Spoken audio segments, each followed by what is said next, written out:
Bismillahirrahmanirrahim. Assalamualaikum warahmatullahi wabarakatuh.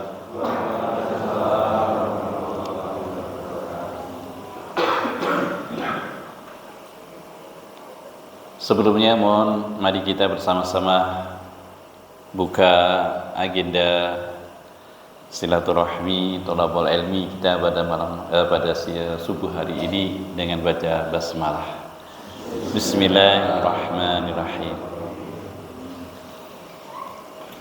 Alhamdulillahirabbil alamin. Alhamdulillahilladzi arsala rasulahu bil huda wa dinil haqq liyudhhirahu 'alad dini kullihi wa kafa billahi shahida. Asbahna 'ala fitratil Islam wa kalimatil ikhlas wa 'ala dini nabiyyina Muhammadin sallallahu alaihi wasallam wa ala millati abina Ibrahim hanifa wa ma kana minal musyrikin. Asyhadu an la ilaha illallah wa asyhadu anna Muhammadan abduhu wa rasuluh. Allahumma shalli wa sallim wa barik ala Muhammad wa ala alihi wa sahbihi ajma'in. Amma ba'd. Jamaah rahimakumullah, alhamdulillah pada kesempatan subuh hari ini Allah takdirkan kita bisa hadir bersama-sama untuk memenuhi ruangan Masjid Nur Rahim ini. Semoga apa yang kita lakukan ini terberkahi. Semoga apa yang kita lakukan ini Allah ridhoi dan Allah berikan jazanya berupa maghfirahnya kepada kita semua insyaallah. Dan Allah senantiasa akan menjaga kita semua di dalam golongan orang-orang yang istiqamah lil iman insyaallah hingga akhir kehidupan kita bi husnil khatimah. Amin.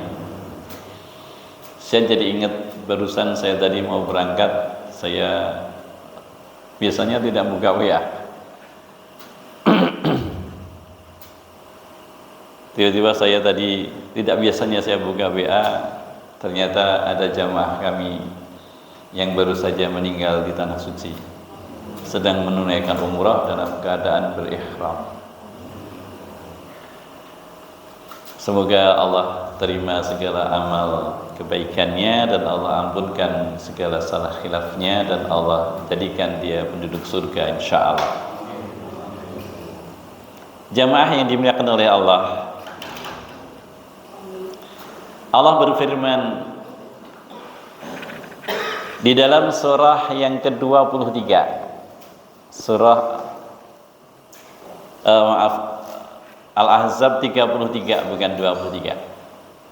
Di dalam surah Al-Ahzab surah yang ke-33 ayat yang ke-23. A'udzu billahi minasyaitonir rajim.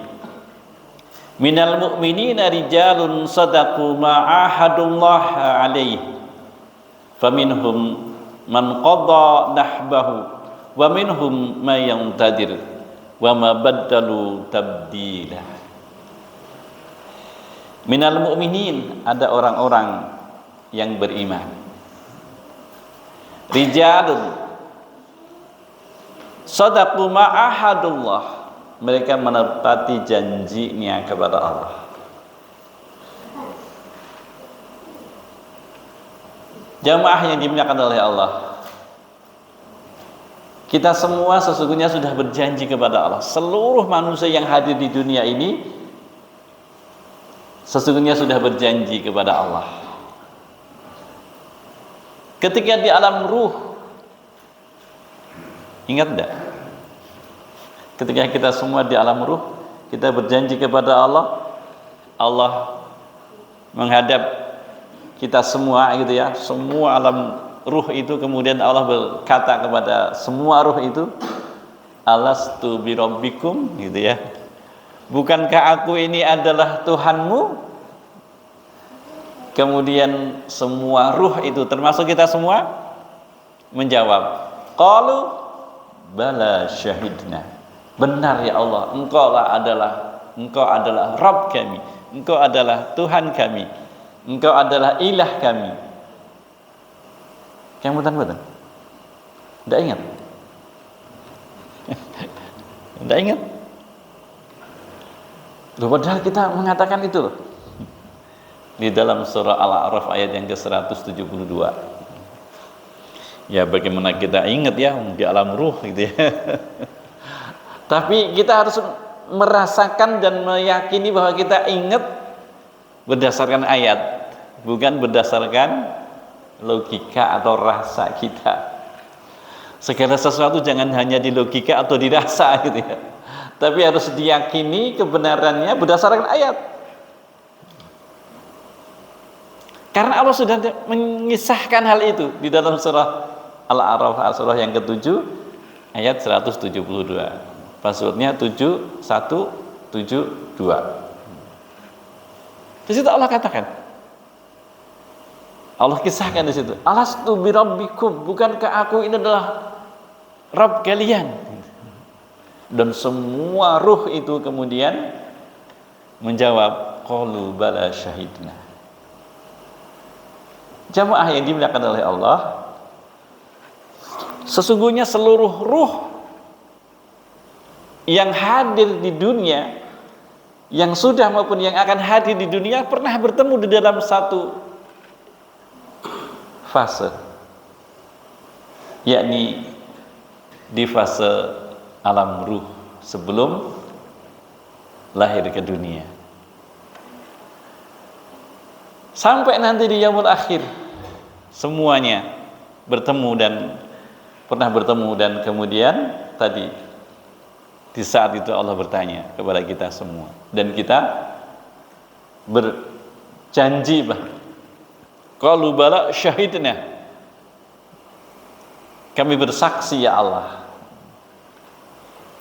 Jamaah yang dimuliakan oleh Allah, maka dari itu tidak ada hal yang harus kita ingkari, bahwa kita harus menjadi orang-orang yang senantiasa mengilmui bahwa kehidupan kita ini adalah kehidupan yang ada perjalanan masa depannya.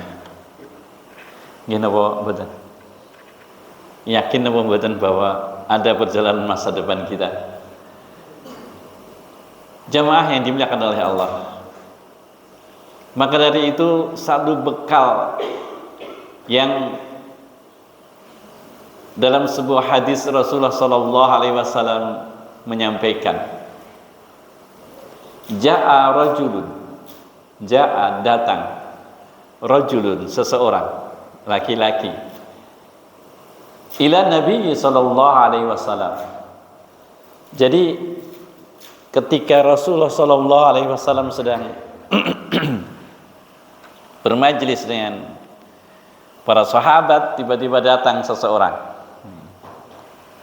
Ya Rasulullah, wahai Rasulullah, zullani, tunjukkanlah kepadaku amalan, satu amalan yang dengan amalan itu ya Rasulullah Allah mencintaiku dan orang-orang mencintaiku.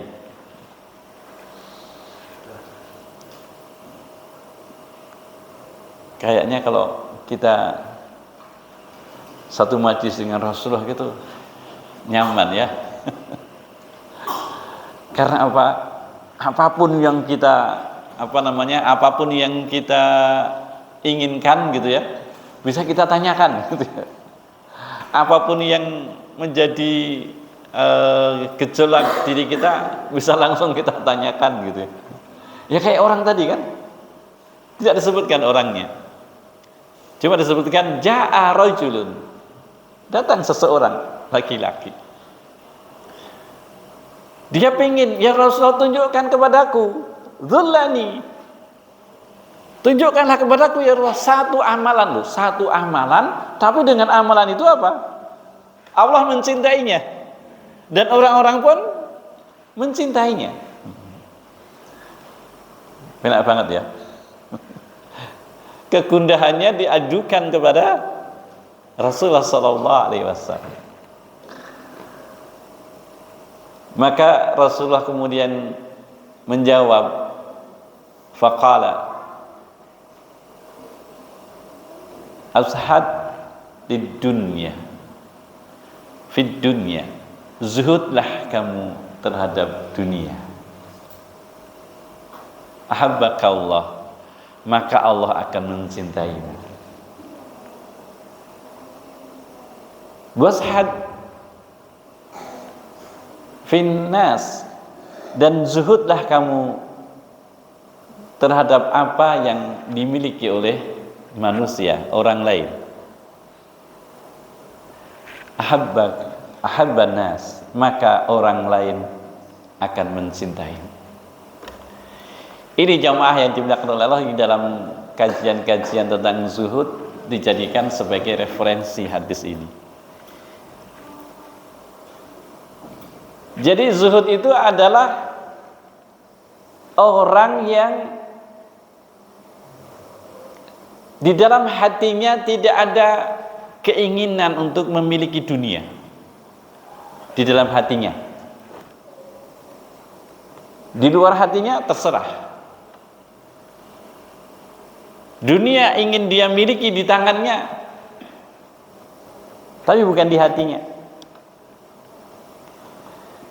Itulah yang menjadi kalimat yang masyhur di antara wasiat Abu Bakar As-Siddiq radhiyallahu anhu.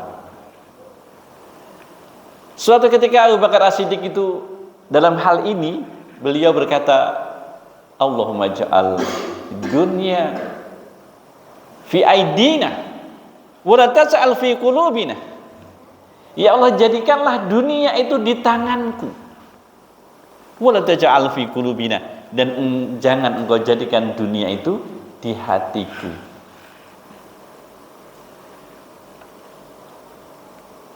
Jadi untuk bisa memegang dunia, bekalnya apa? Hati dulu kan? Nggak mungkin orang itu bisa memegang dunia kalau hatinya tidak siap. Jadi jamaah yang dimuliakan Allah, itulah zuhud. Maka untuk memahami zuhud, fahami juga kebalikannya. Kebalikannya zuhud apa? Tidak zuhud gitu ya. Iya. Ya kalau kebalikannya dengan kata tidak selesai gitu ya. Kebalikannya putih apa? Ya tidak putih. Kebalikannya positif apa? Ya tidak positif. Enggak begitu. Kita enggak paham kalau hanya menyandarkan kata tidak. Tapi harus kita pahami. Oh, kebalikannya dari putih adalah hitam. Kebalikannya positif, negatif. Kebalikannya baik, jahat atau buruk. Kebaikannya zuhud apa? Halo, halo. Apa? Kebalikannya zuhud apa? Hah? Kok jawabnya?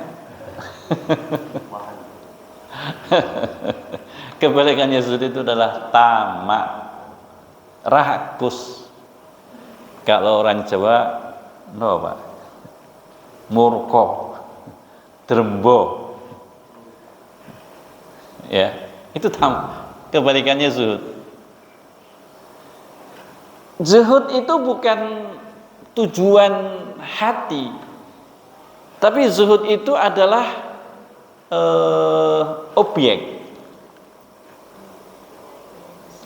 Zuhud itu sering bersanding dengan ikhlas. Kalau ikhlas itu adalah orang yang di dalam surah Al-Baqarah ayat yang ke-207 disebutkan, wa minan nasi may yashri nafsahu ibtigha'a mardatillah wallahu ra'ufun bil ibad. Jadi ikhlas itu adalah orang yang melakukan segala sesuatu niatnya adalah mencari ridha Allah. Itu ikhlas.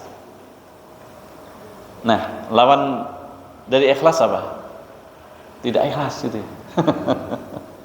Nah, tidak ikhlas itu apa? Apa? Tidak ikhlas itu apa? Padanan katanya. Tidak ikhlas itu berarti adalah riya. Riya, sombong, takabur, dalam bahasa syariat itu al-ijabu bin nafs. Orang yang menyombongkan dirinya, artinya apa? Orang yang mencari ridho manusia. Orang yang mencari ridho selain Allah, itu riya. Jamaah yang dimuliakan oleh Allah, ini bedanya. Kalau ikhlas itu bicara masalah subjek. Subjeknya apa? Kalau ikhlas itu subjeknya adalah Allah, mencari ridhonya Allah, itu ikhlas. Kebalikannya, mencari ridhonya manusia, itu berarti tidak ikhlas atau riya, dan Allah tidak suka itu. Nah, ikhlas sering beriringan dengan zuhud. Kalau zuhud itu adalah orang yang tidak menginginkan nikmat dunia hanya ketika dia hidup, tetapi dia menginginkan dunia itu nanti menjadi bekalnya di akhirat. Tetapi bagi orang-orang yang tidak zuhud, orang yang rakus, orang yang tamak, dia menginginkan dunia ketika di dunia, sehingga dia tidak peduli apapun atas dunia itu. Apakah dunia itu milik orang lain, apakah dunia itu milik negara gitu ya. Yang penting dunia itu dia rengkuh, yang penting dunia itu dia miliki, sehingga dia tidak berpikir bahwa dunia itu sesungguhnya adalah mata'ud. Mata itu hiasan. Yang namanya hiasan itu apa? Hiasan itu hanya casing saja gitu ya, bukan isi. Orang-orang yang zuhud tahu segala sesuatu atas dunia itu adalah menjadi wasilah untuk kehidupannya di akhirat nanti. Nah, ini bedanya. Walaupun ketika akan membahas orang yang zuhud dengan orang yang ikhlas itu sebenarnya sama, cuma bedanya dikit secara bahasan aja. Contohnya begini, di hadapan saya ada Mas Rian. Mas Rian itu adalah jamaah Masjid Nur Rahim.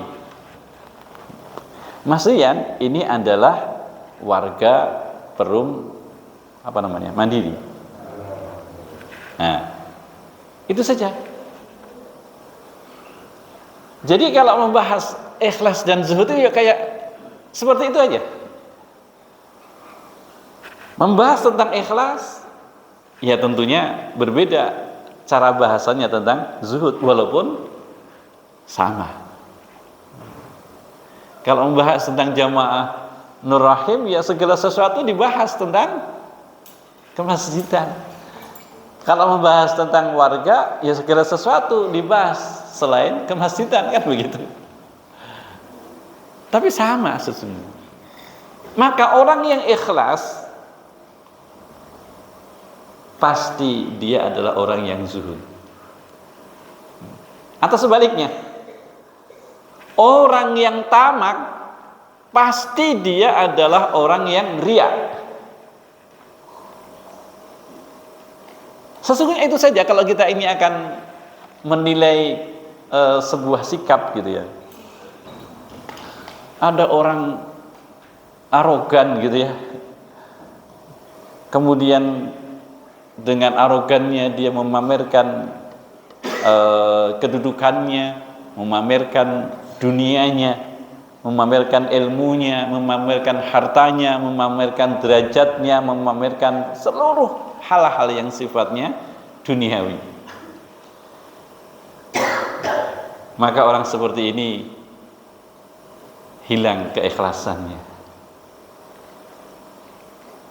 Jamaah yang dimuliakan oleh Allah, ada sebuah kisah. Dahulu ada seorang yang ahli ibadah. Dahulu ada seorang yang salih dan dia kaya. Namun ketika itu masyarakatnya adalah masyarakat yang sudah sedemikian jauh dari nilai-nilai dakwah, sehingga masyarakat ketika itu meninggalkan aktivitas-aktivitas da'awi, sehingga amar ma'ruf itu tidak diperhatikan. Ceramah, nasihat gitu ya.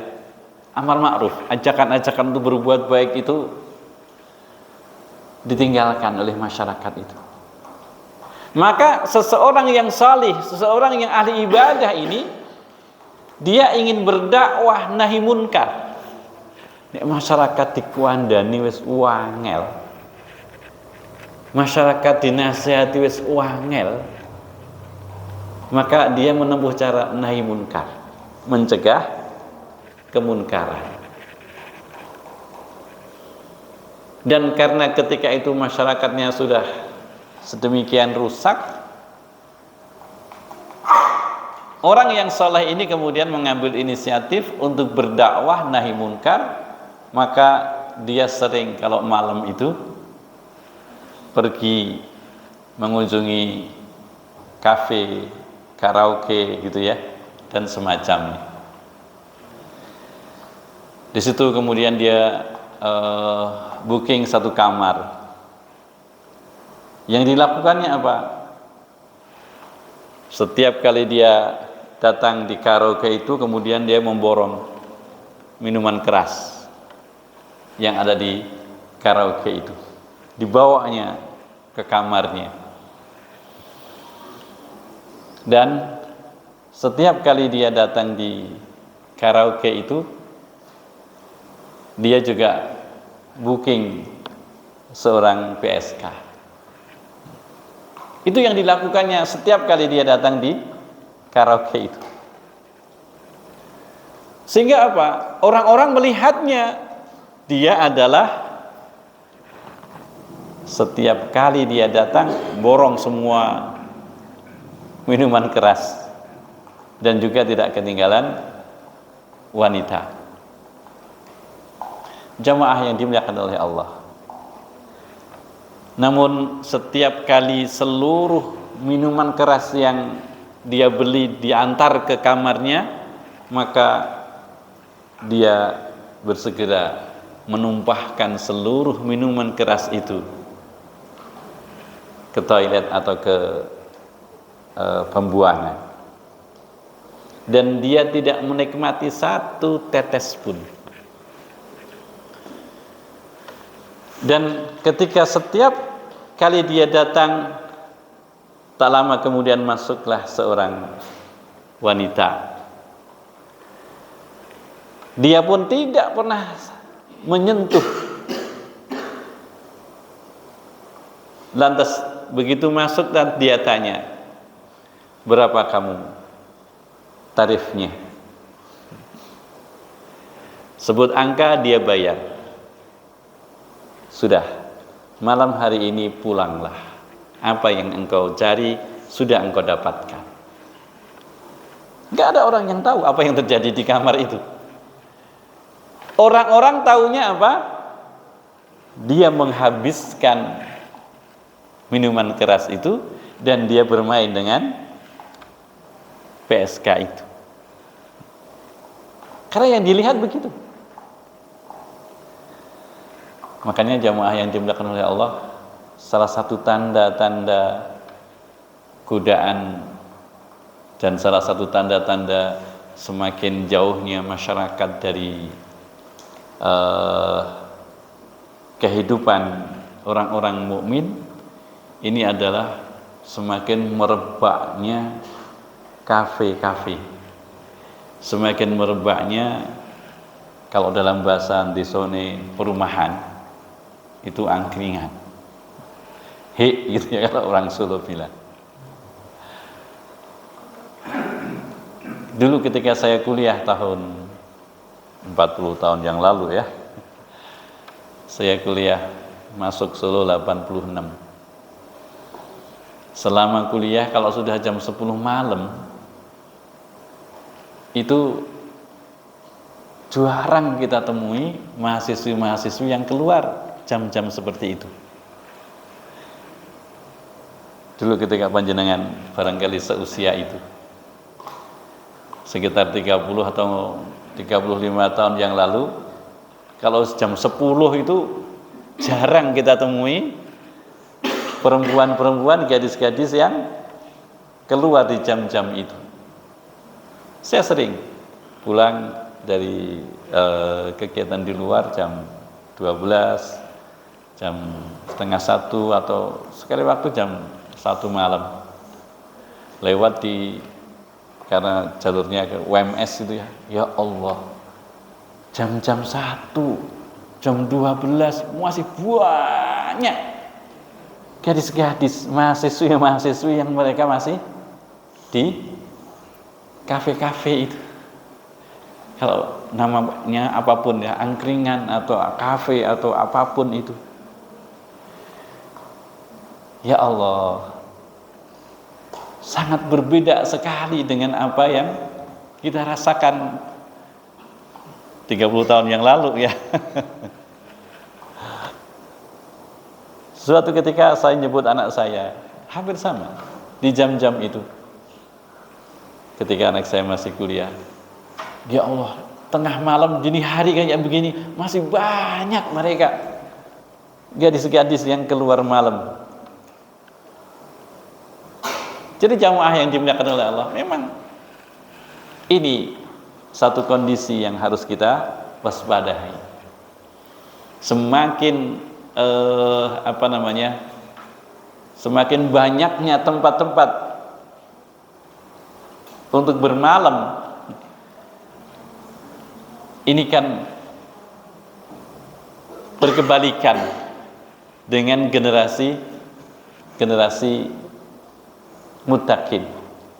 Karena apa? Karakter orang-orang yang beriman itu adalah ruhbanun fil lail wa fursanun fin nahar. Orang-orang yang beriman itu adalah malam harinya seperti rahib-rahib. Tahu rahib? Rahib itu adalah orang yang menekuni agama. Wa fursanun fin nahar, dan ketika siang hari dia seperti penunggang kuda. Ada enggak penunggang kuda itu lemah lembut gitu ya? Enggak ada penunggang kuda itu lemah lembut gitu ya. Ya, penunggang kuda adalah orang yang senantiasa semangat gitu ya. Sedangkan malam harinya dipakai untuk bermunajat kepada Allah. Itu karakternya. Jamaah yang dimuliakan oleh Allah, saya sangat terharu kalau setiap kali datang ke pondok malam hari, jam berapapun masih terdengar santri-santri itu lama-lama di pojok sana, pojok sini, di sudut sana, sudut sini, di ruang sana. Mereka tilawah Quran, mereka murojaah Quran. Jam 3 mereka semua sudah pada mandi. Karena memang diwajibkan di pondok. Jam 3 kita di mana? Kita masih di alam mimpi gitu. Tapi mereka sudah jam 3, Bu, Pak. Jam 3. Anak-anak ini sudah diwajibkan mandi. Sehingga apa? Menyongsong waktu fajar, waktu yang terbaik, mereka dengan kondisi yang terbaik. Jangan bilang, Ustaz kasihan, masa anak-anak jam 3 dibangunin gitu ya. Bahkan jam 3 disuruh mandi, kasihan Ustaz. Ya, saya jawab, saya lebih kasihan kepada masa depan mereka daripada saya kasihan mereka saat ini. Kalau panjenengan kasihan saat ini, tapi tidak kasihan masa depan mereka. Pilih mana? Pilih kasihan saat ini sehingga mereka kita manjakan, sehingga masa depannya akan membuat kasihan, atau kita kasihan masa depannya namun kita lebih tega saat ini. Sehingga jamaah yang dimuliakan oleh Allah, anak-anak seperti ini subhanallah dalam waktu 1 tahun mereka selesai menghafal Quran. Kok bisa saat anak-anak lulus SD, lulus SMP setahun bisa hafal Quran gitu? Ya karena kita kasihan masa depannya. Jadi jamaah yang dimuliakan oleh Allah, kembali kepada bahasan kita tadi. Orang yang ikhlas tadi, kembali kepada kisah tadi maksudnya ya, dia sering setiap malam dia kemudian pergi ke kafe atau ke karaoke. Nah, yang dilakukannya begitu. Dampaknya apa? Ya, rumah tangganya rame gitu ya. Sampai suatu ketika istrinya itu menyampaikan kepada sang suami, "Wahai suamiku, apa yang engkau lakukan itu pasti nanti akan membuat engkau dihinakan oleh masyarakat." Karena apa? Karena masyarakat ngelihatnya apa? Dia kalau malam pergi ke karaoke, booking kamar, beli minuman keras dan juga PSK. Masyarakat pasti nanti akan menghinakan, padahal engkau adalah orang yang taat beribadah. Maka suaminya kemudian mengatakan, istilahnya jawabannya nyeletuk gitu, keluar begitu saja. "Wahai Dinda, jangan khawatir. Nanti apabila aku meninggal, aku akan dimandikan oleh ulama-ulama negeri ini. Dan yang memimpin sholat jenazahku adalah khalifah, sang raja." Ya istrinya bagaimana percaya dengan omongan suaminya gitu ya. Artinya suaminya menjawab dengan keteguhan sikapnya bahwa ini yang bisa saya lakukan untuk kalau tidak bisa mengajak kebaikan pada banyak orang, ya minimal saya bisa menghindarkan nahi munkar tadi. Demikianlah berlalu waktu demi waktu, hingga suatu ketika di malam hari orang soleh tadi ketika perjalanan pulang dia meninggal di tengah jalan. Kisah ini masyhur di banyak kitab-kitab fikih. Kisah ini masyhur di dalam literasi sejarah. Di beberapa hadis, syarah hadis juga dijelaskan tentang kisah ini. Dan ketika itu ada rombongan istana yang sedang hirasah. Hirasah itu dalam bahasa kita ya ronda ya. Atau kalau dulu Umar bin Khattab, salah satu hal yang sering beliau lakukan adalah hirasah. Kalau bahasa sekarang apa? Belusuan ya. Kayaknya belusuan terkontaminasi dengan image yang negatif ya. Atau pencitraan gitu ya. Karena belusuannya pencitraan. Belusuan kok ngajak media. Belusuan kok minta diupload gitu ya. Diramaikan di sosmed. Ketika kalau kisahnya Umar bin Khattab, dia seorang Amirul Mukminin, seorang pemimpin, kalau dalam bahasa kita sekarang seorang presiden, seorang raja, ingin benar-benar mengetahui kondisi masyarakatnya, sehingga malam hari, tengah malam, dini hari tidak ada listrik ketika itu. penerangan sangat minimalis, maka Umar memasuki gang-gang di perumahan-perumahan warganya. Suatu ketika dia mendengar sepaki itu pembicaraan antara seorang janda dengan anak perempuannya. Dulu belum ada tembok. Sekarang kalau mau kirosan malam-malam nggak dengar suara orang di dalam. Karena apa? Karena semua sudah tembok. Kalau dulu nggak ada tembok, rumahnya hanya ditutup dengan hijab-hijab pelepah kurma dan sebagainya, sehingga pembicaraan di dalam kedengaran di luar. Ketika Umar sedang keliling malam hari itu mengetahui kondisi umatnya, terdengar pembicaraan seorang janda dengan anak gadisnya. Duk, itu susu kamu campur air. Dia penjual susu. Kenapa ya ibu?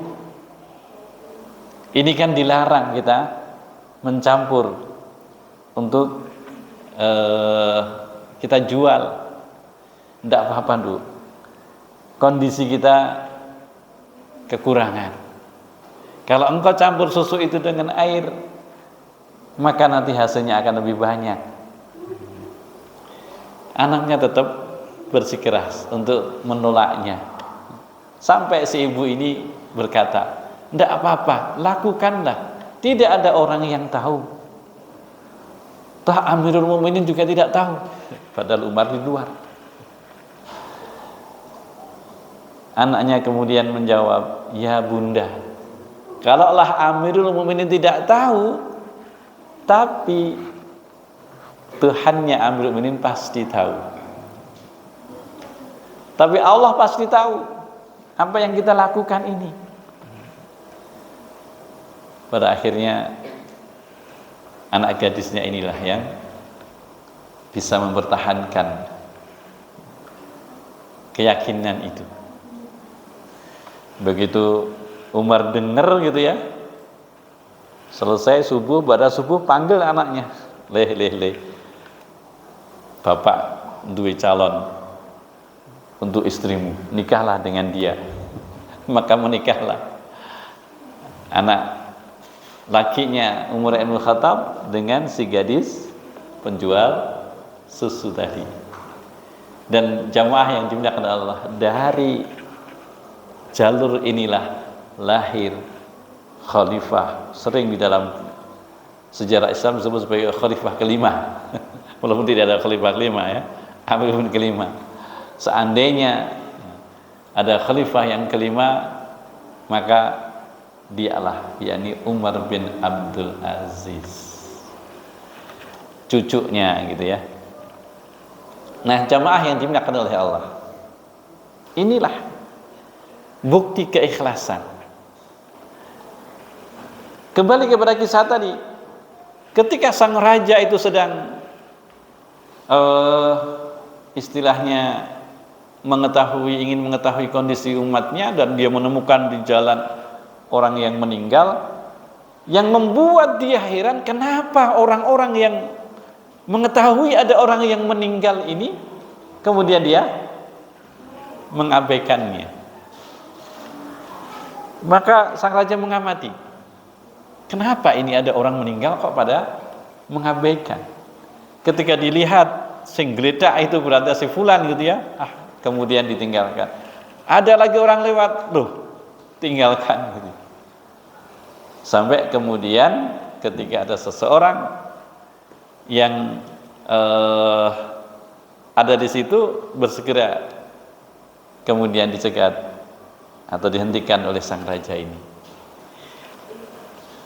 Saya melihat orang-orang ini tidak mengabai atau tidak memperhatikan atau tidak membantu, tidak menolong orang yang tergeletak ini.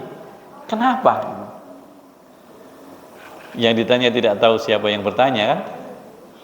Padahal yang bertanya adalah sang raja dengan rombongan ulama-ulamanya. Ya Bapak, orang ini orang yang saben malam senantiasa maksiat. orang ini gaweane kuwi mabuk karo zina. Maka kemudian oleh sang raja perintahkan, tunjukkan kepadaku di mana rumahnya, biar saya antar. Maka diperintahkan kepada para ulama-ulama untuk membawa jenazah itu dan diantarlah sampai di rumahnya oleh orang penduduk tadi. Begitu pintu rumah dibuka, keluarlah seorang wanita. Kemudian tiba-tiba sang wanita itu mengatakan, ketika menjumpai suaminya sudah meninggal itu, tiba-tiba wanita mengatakan, kalau bahasa kita, walah pak biyen kan wis tak omongi, ojo lunga neng atau ojo sapa ning karaokenan, wong-wong mesti akan menghinakanmu. Lah kok kowe malah ngomong mengko sing memandikan saya adalah ulama-ulama negeri, saya mengimami adalah raja gitu ya. Kalau bahasa kita pret gitu ya. Kaget sang raja. Kok sampai kamu bicara begitu, bagaimana gitu ya. Bagaimana suami sampai mengatakan begitu? Ceritalah sang wanita tadi, memang suami saya itu angel dikandani gitu ya. Sobone neng karaokenan, sabane neng kafe. Ya bapak, suamiku orang yang soleh. Kalau dia di kafe tidak menikmati satu tetes pun minuman keras itu. Kalau dia di kafe, dia tidak pernah menyentuh wanita yang dipesannya. Yang dilakukannya adalah begitu dia mendapatkan minuman-minuman keras itu, kemudian dia buang. Kalaulah kemudian masuk wanita itu, kemudian dia bayar tarifnya malam itu, dan kemudian menyuruh wanita itu pulang. Dia tidak pernah menyentuhnya. Itu yang dilakukannya. Maka kemudian takjublah rombongan raja itu. Kemudian sang raja mengatakan, aku adalah raja dan ini adalah ulama-ulama. Maka dari itu benarlah apa yang dikatakan oleh suami. Maka kemudian sang raja memerintahkan ulama-ulama negeri itu untuk memandikan orang ini. Maka hebohlah masyarakat gitu ya. Ada rombongan raja datang kepada seseorang yang dianggap hina oleh masyarakat, seseorang yang dianggap negatif oleh masyarakat, dan ternyata adalah dia dimandikan oleh para ulama-ulama besar negeri itu. Bahkan kemudian salat jenazahnya diimami oleh sang raja sendiri. Subhanallah, banyak sekali masyarakat yang datang dan masyarakat yang mensolatkannya. Nah, inilah gambaran orang yang ikhlas. Jadi orang yang ikhlas itu adalah orang yang semata-mata mencari ridhonya Allah, bukan mencari ridhonya manusia. Dan Allah tahu itu. Maka orang-orang yang ikhlas itu, kalaulah manusia itu mengabaikannya, tapi Allah tidak, maka di akhir kehidupannya akan Allah tunjukkan tentang keikhlasannya itu. Jamaah yang dimuliakan oleh Allah, kebalikan dengan orang-orang yang mencari ridhonya manusia, atau orang yang riya, orang yang hidupnya penuh dengan pencitraan, orang yang hidupnya penuh dengan penilaian dari manusia. Orang-orang seperti habis waktunya untuk pencitraan, mencari ridhonya manusia. Dan benar, orang-orang pun juga banyak yang memberikan citra positif kepadanya. Tapi pasti Allah akan tunjukkan yang sebenarnya.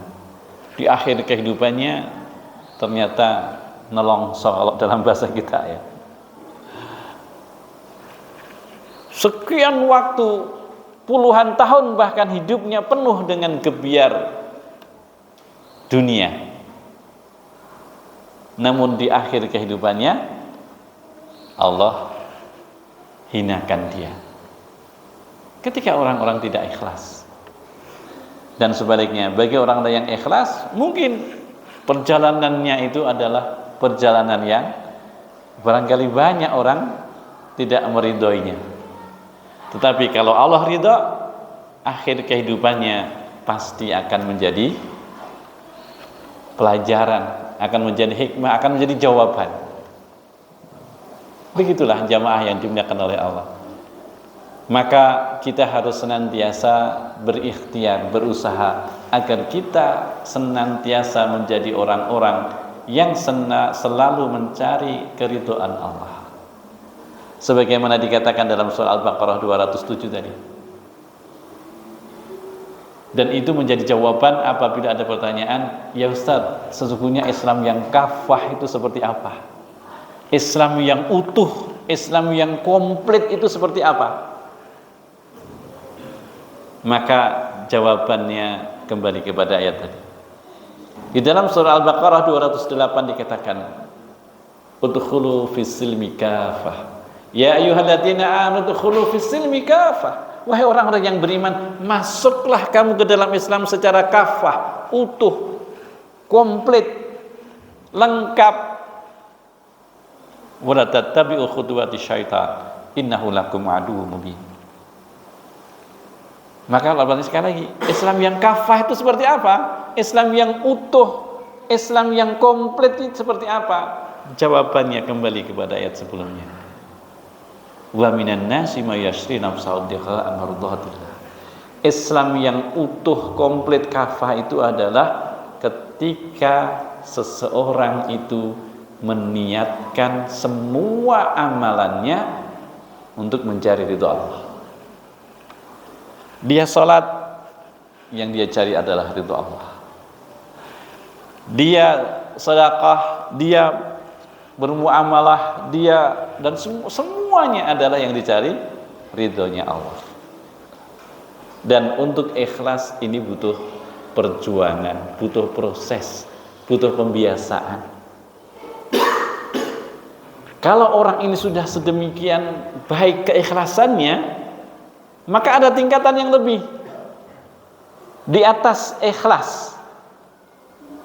Itulah yang sering disebut dengan mukhlas. Ada mukhlis, ada mukhlas. Innallaha yuhibbul muhsinin, mukhlisin. Sesungguhnya Allah mencintai orang-orang yang mukhlis, mukhlisin. Di situ yang dipakai adalah mukhlisin. Tapi ada ayat Al-Quran, silakan dibuka dalam surah As-Saffat, surah yang ke-37, ayat yang ke-40, ayat yang ke-74, dan ayat ke-160. Jumlah ayatnya 182. Ila ibadallahil mukhlasin. Mukhlasin. Nah, siapakah mukhlasin? Mukhlasin itu adalah orang-orang yang ikhlas di atas keikhlasan. Ikhlasnya wis kuadrat. Apakah kita memiliki sifat itu ya Ustaz? Insya Allah kita punya. Apa itu? Salat kita. Jadi kita semua, salat kita ini insya Allah sudah bukan karena tujuannya golek ridhone manungsa. Walaupun mungkin kualitas penampakannya beda-beda gitu ya. Tapi kalaulah tidak ada orang yang kenal dengan kita sedang safar di luar negeri gitu ya, atau di tempat manapun. Ya Allah, saya tadi belum sholat maka bersegera kita akan sholat. Padahal di sekitar kita nggak ada orang yang kenal dengan kita kan. Kita di rumah sendirian, ya Allah saya tadi belum sholat, maka tetap kita akan sholat. Karena apa? Karena sholat sudah kita tunaikan puluhan tahun, sehingga sholat ini sudah kita tunaikan puluhan ribu kali. Satu amalan yang sudah tertunaikan sekian banyak akan meningkatkan keikhlasan. Beda kalau kita akan korban gitu ya. Wah, ini saya kalau tidak korban, orang-orang melihat, menilai saya begini dan begitu. Udahlah, saya tak ikut korban. Terpaksa jadi baik. Ya nggak apa-apa ya, terpaksa jadi baik. Tapi beda kan dengan, nah kalau korban setahun sekali.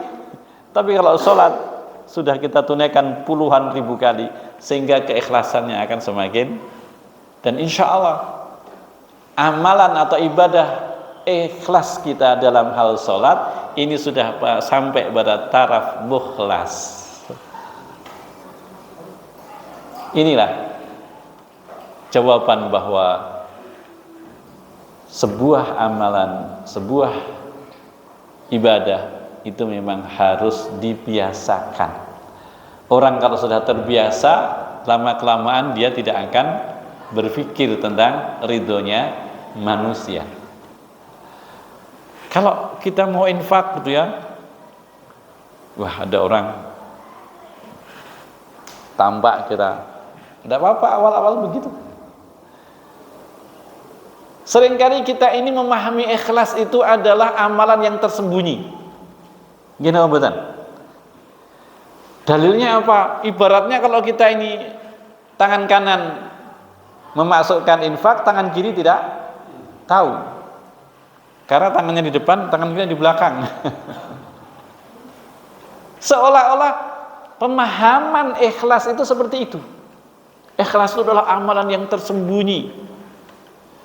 Sekarang saya tanya, orang yang paling ikhlas itu siapa? Rasulullah Sallallahu Alaihi Wasallam. Sekarang saya tanya lagi, adakah tunjukkan satu amalan Rasulullah yang tidak diketahui oleh sahabat, tidak diketahui oleh orang lain? Ada enggak? Coba tunjukkan, cari satu amalan Rasulullah yang tidak diketahui oleh orang lain. Enggak ada. Seluruh amalan Rasulullah itu tidak ada yang tersembunyi. Loh kok Rasulullah amalannya kelihatan semuanya, berarti enggak ikhlas dong. Enggak begitu. Pemahaman itu bagi orang-orang yang sedang belajar untuk ikhlas. Nah, masa dewe umuran tua ini dia belajar ikhlas terus gitu ya. Itu ketika anak-anak kita ajari, kalau kamu beramal, nah, ikhlas karena Allah, tidak mencari ridhonya manusia, gitu. Awalnya tersembunyi. Nggak ada satu amalan Rasulullah SAW yang tidak diketahui oleh sahabat. Sehingga pemahaman bahwa ikhlas itu tersembunyi, kita geser. Ikhlas itu di hati, urusan seseorang dengan Allah. Udah, urusannya dia.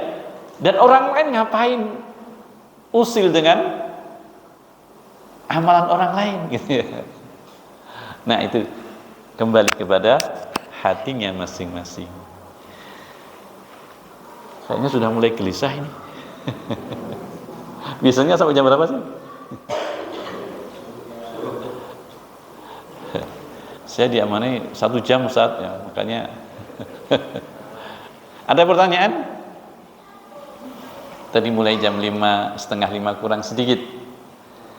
Nah, kalau ada pertanyaan, silahkan. Kalau tidak ada, sampai di sini jamaah yang dimuliakan oleh Allah, sedikit hal kaitannya pembahasan tentang ikhlas dan zuhud. Semoga Allah berikan kefahaman kepada kita semua, Allah berikan kekuatan kepada kita semua, Allah berikan seluruh semangat kepada kita semua untuk menyongsong amalan-amalan yang lebih besar, untuk menyongsong ibadah yang lebih baik, untuk menyongsong masa depan yang lebih cerah insyaallah. Aqulu qouli hadza astaghfirullahi wa lakum. Mari kita akhiri dengan doa kafaratul majlis. Subhanakallahumma wa bihamdika asyhadu an la ilaha illa anta astaghfiruka wa atubu ilaik. Walhamdulillahirabbil alamin. Assalamualaikum warahmatullahi wabarakatuh.